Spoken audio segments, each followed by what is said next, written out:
Hello and welcome to Thursday Thoughts. Thursday Thoughts? What on earth are they, I hear you ask? Well, my friend Lucy and I meet every week over on Instagram to talk all things personal growth because she is as obsessed with it as I am. And we decided that we might as well put those conversations out as a weekly podcast.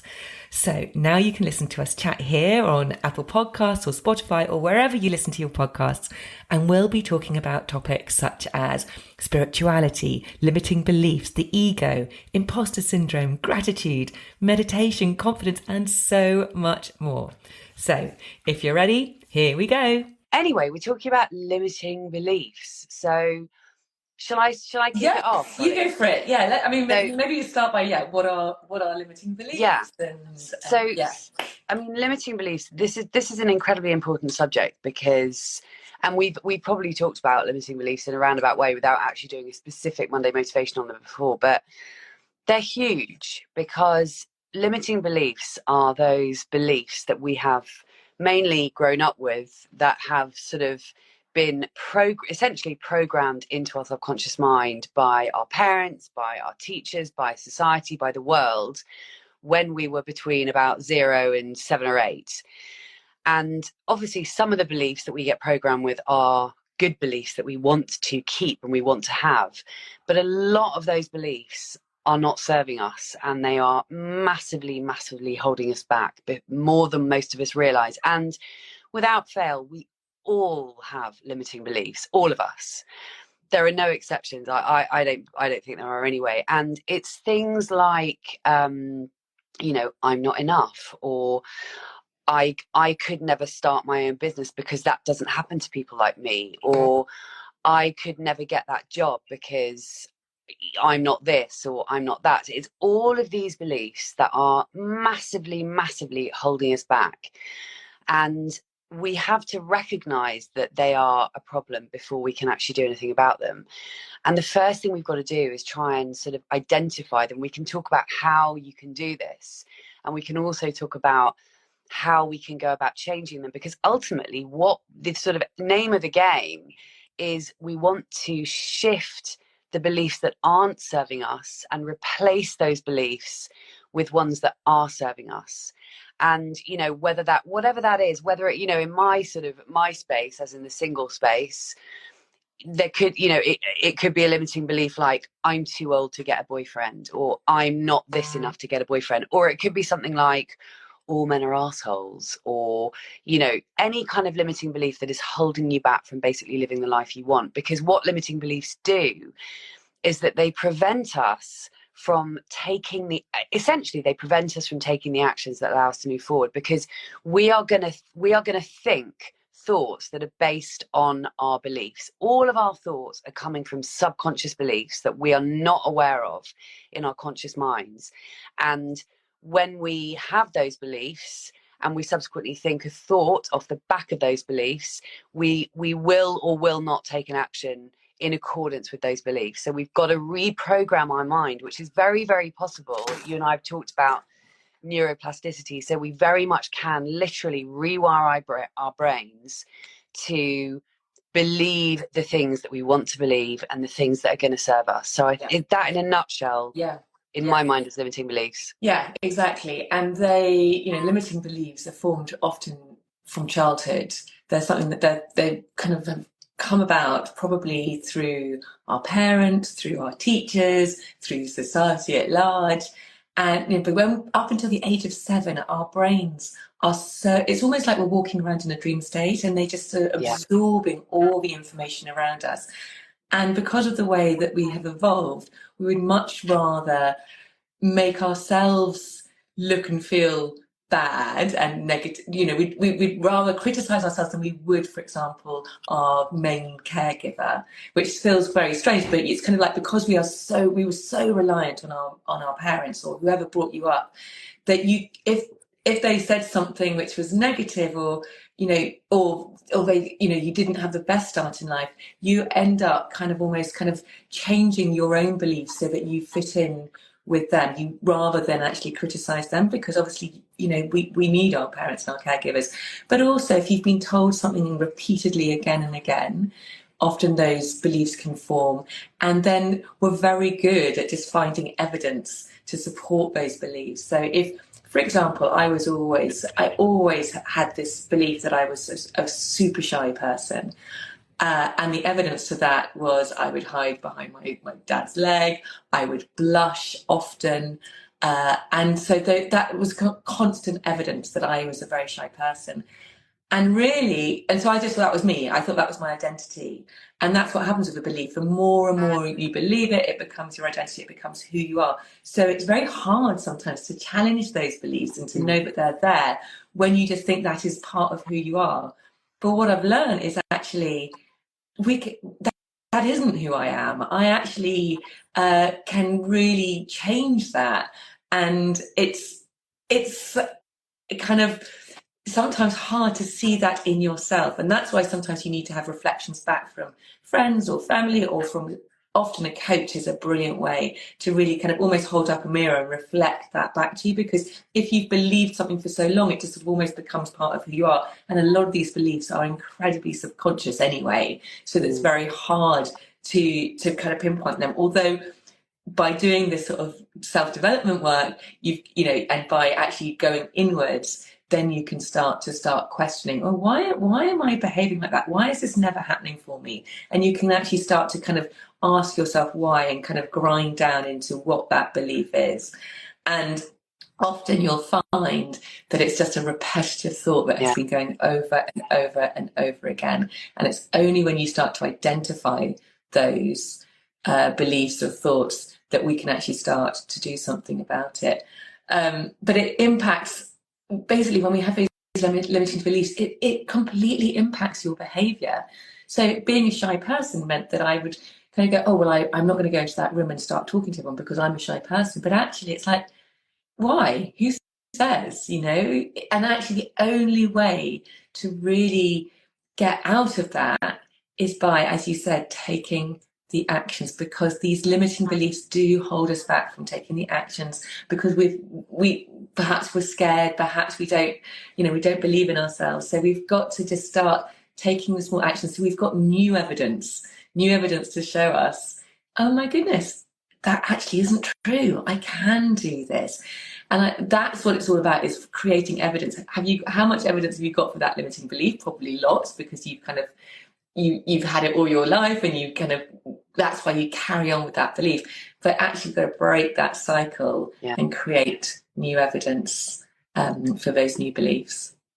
Absolutely. But I mean, the problem with limiting beliefs is that it's incredibly difficult to take any action until you have shifted that whatever belief it is, which is why the first thing that we've got to do is become aware of what our own beliefs are. And I think there are a couple that are absolutely kind of core to in most people's subconscious minds without them even realizing it, which is, I am not enough, I am not good enough.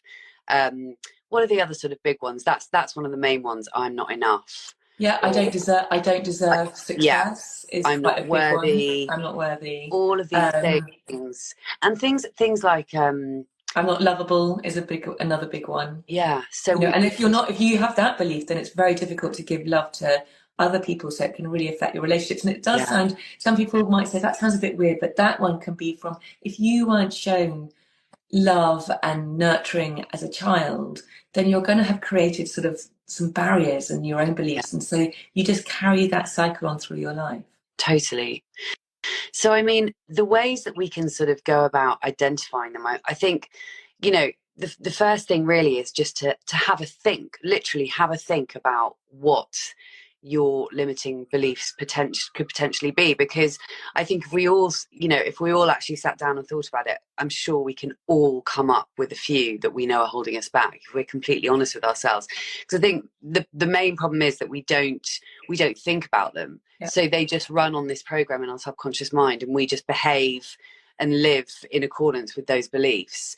And of course, ego comes into it as well, doesn't it? Because our ego essentially is always trying to keep us safe. And I say safe with, quotation marks, because what safety, however many thousands of years ago, when we were actually in danger of a saber-toothed tiger or a freaking woolly mammoth about to kind of come and kill us. But these days, our ego pipes up when we do anything that makes us feel slightly uncomfortable, whether it's making a phone call that we're scared to do, or we're sending an email. So, and when it comes to limiting beliefs, our ego is constantly trying to find ways, because our brain will always find ways to prove to us the things that we subconsciously believe. So it's like you were talking about the evidence, but in order to start taking the actions to give ourselves new evidence, we have to first of all work out what those beliefs are, and start to try and change them. And one of the ways that I've worked on my limiting beliefs for years is through affirmations. And I know people are really funny about affirmations because they think that, well, it's ridiculous if you say, you know, I am this or I am that or whatever. But actually, you know, it may be ridiculous initially, and it may sound and feel ridiculous initially, but it is a very effective way. And I found that firsthand. It's a very effective way to slowly shift those beliefs. And actually, we both mentioned earlier on how between the ages of 0 to 7, you're in that kind of theta, I think it's theta, is it theta brainwave state, when you're sort of, basically you're like a sponge. Essentially, you're, as a child, you are in this, it's basically like being in that state between being asleep and being awake, where your subconscious mind is incredibly receptive. So, and that's what kids are in until the age of about 6 or 7, which is why they just take everything on. But that actually is the point that we want to try and reprogram our mind. So when it comes to affirmations and things like meditation, we actually want to try and listen to meditations or speak out listen to affirmations or speak out affirmations when we've just woken up in the morning. That is probably that probably is the best time to do it. What I tend to do is when I get out of bed, I will shove my headphones in, and I've recorded my own affirmations, and I will listen to them as soon as I get out of bed when I'm not properly awake yet. So my subconscious mind is still very receptive to suggestion, because ultimately our subconscious mind will take as truth anything that we feed it, and anything that we say, I am, it will, which is why we have to be really careful just in our day-to-day language, actually, because anything that we say, I am, our subconscious will buy that and believe that and kind of live by that. That will, so if you keep saying, I am broke, or I am never going to find a boyfriend, or whatever it is. But anyway, affirmations can be a really, really effective way of just slowly, and again, these things take time. Do not expect to listen to affirmations for 2 months or 2 weeks and have all your beliefs changed. It's not going to happen. You have to do this over a significant period of time, because obviously to rewire those neural pathways which have been so well worn in our brains, we're trying to create brand new neural pathways, and that is going to take time. But just going back to the way that I personally do it, I record them because I find that if I actually have to stand in a mirror and speak out affirmations, I'm just not going to do that. I'm just not going to do it. So if you record them in your own voice, because of course your subconscious mind is most familiar with your own voice, if you record them in your own voice and you listen to them every morning, that is a really effective way. And over time, even though you're going to initially be like, oh my God, I feel like such a dick listening to these, and this is ridiculous. But actually, the more you listen to them, the more you start to actually believe them to be true. So if you, let's say you have one saying, I am worthy, and initially it just feels ridiculous because you don't feel worthy. Actually, if you are listening to an affirmation every single day saying, I am worthy, I am worthy, I am worthy, you start to believe it. This is how it works. I mean, when it comes to affirmations, I think there are a lot of different views on affirmations. Some people think that, you don't have to say them as I am. Some people think that it's ridiculous to speak out an affirmation or listen to an affirmation that is completely sort of miles away from where you actually are. But I personally believe that they can be as ridiculous as you like, but the more you listen to them, the more you sort of start to create that pathway in your brain that believes it. Does that make sense, Polly? Yeah, absolutely. I mean, so I've always been in and out with affirmations.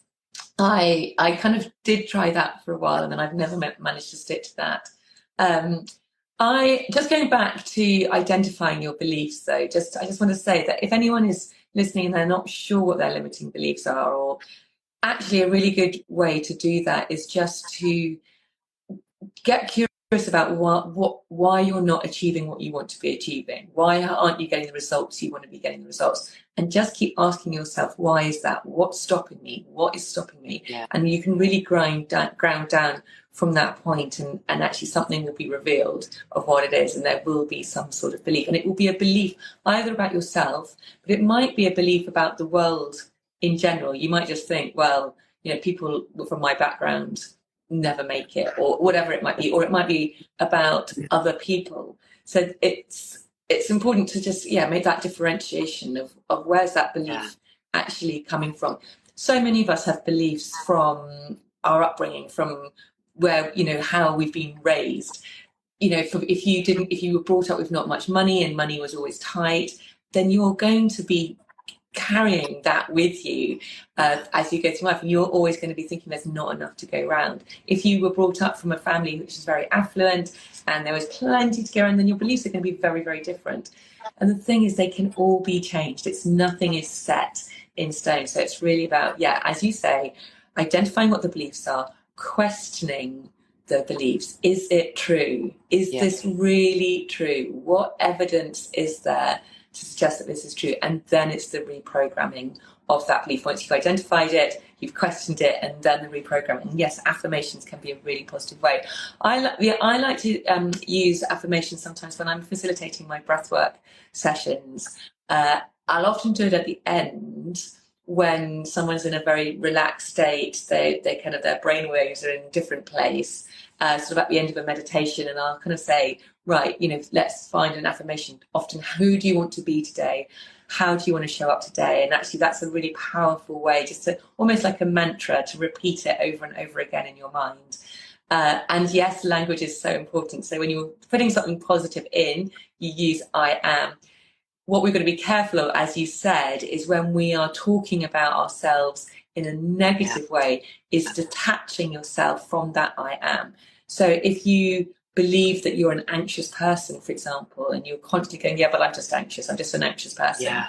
That's actually, you're identifying with that anxiety. What we want to do is detach it. So just simply by changing the words that you're saying, by going, oh, I'm experiencing anxiety, or I'm noticing anxiety. You are not the anxiety. So it's really separating that. Whereas when we want something positive, we can fuse it, because then we can become whatever it is. I am strong, I am capable.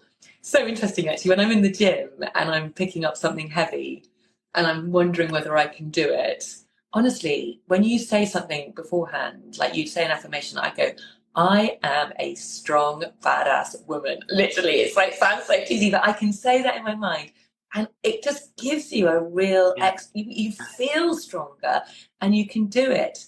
Whereas if I was sort of saying in my head there, oh yeah, I'm a bit pathetic, I'm really weak, then it's not going to help. Words are so powerful, but so are feelings and visions. So we talked about visualization last week.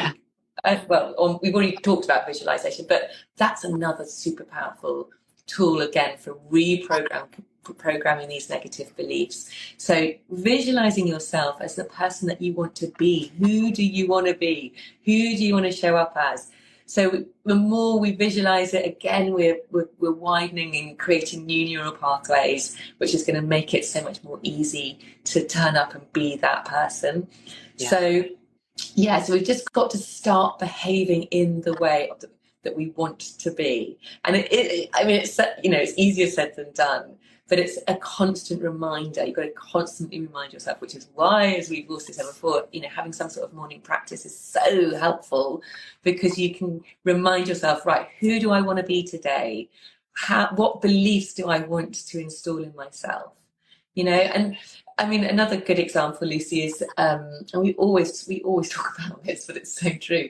I, for so many years, felt that I was rubbish at speaking out loud, and I think that was stemming from my belief that I was a very shy person. But also, I remember it was one of my first ever jobs, and when I worked in PR, I was probably in my mid-20s. And I was pulled in last minute into this like a pitch. It was like a presentation. I hadn't done any of the background work in this. It wasn't my client, but there was someone pulled out. They couldn't do it. So I was pulled in to come and present, and it was to Coca-Cola. So it was a big pitch for our PR agency. So I kind of had read through the pitch. They'd given me a brief kind of synopsis of what it's about. Anyway, I went and did this pitch. Oh my gosh, it was the worst thing. I completely froze. I didn't know what I was talking about. I went bright red. I remember just sweating. All of my worst nightmares coming together. And from that moment, the belief was like, there was so much evidence that I should never be doing this. I really hate public speaking. I hate talking out loud. So that has taken a long time, and doing the podcast, doing things like this, getting visible on social media has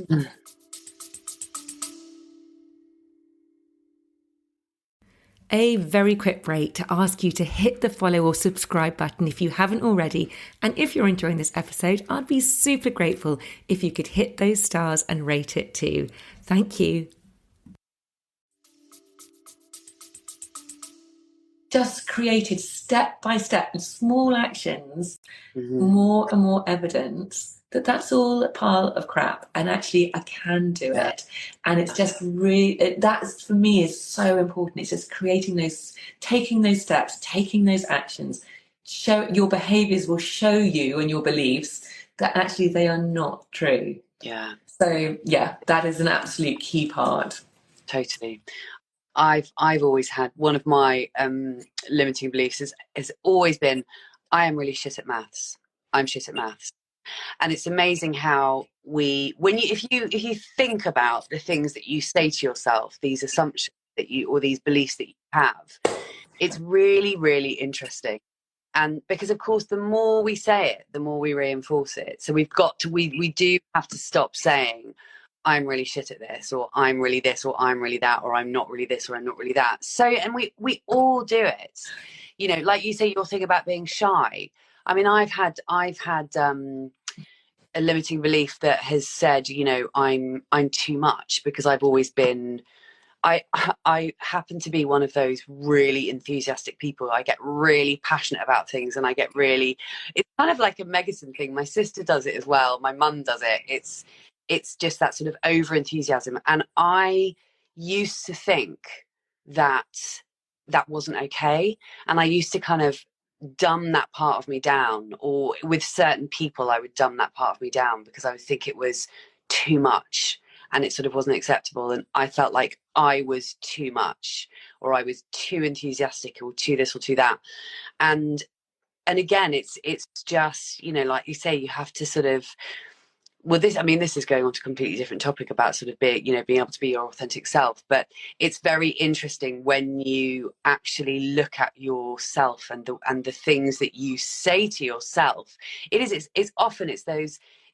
becoming really aware and vigilant about what you're thinking, because ultimately, if you can catch the thoughts that you're thinking, the negative thoughts that you're thinking, the likelihood they are going to go back to a limiting belief.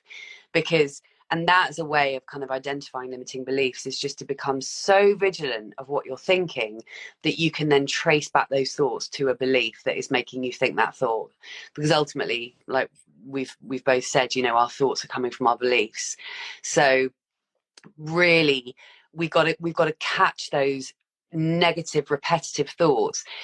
So much of what we think every single day is repetition of the same thoughts, and there's some massively high percentage is it something like 60 to 70% of the thoughts that we think every day are not only the same, but a massive percentage of them are negative. Yeah, no, I think it's more than that. It's like we have 60 to 70,000 thoughts every single day.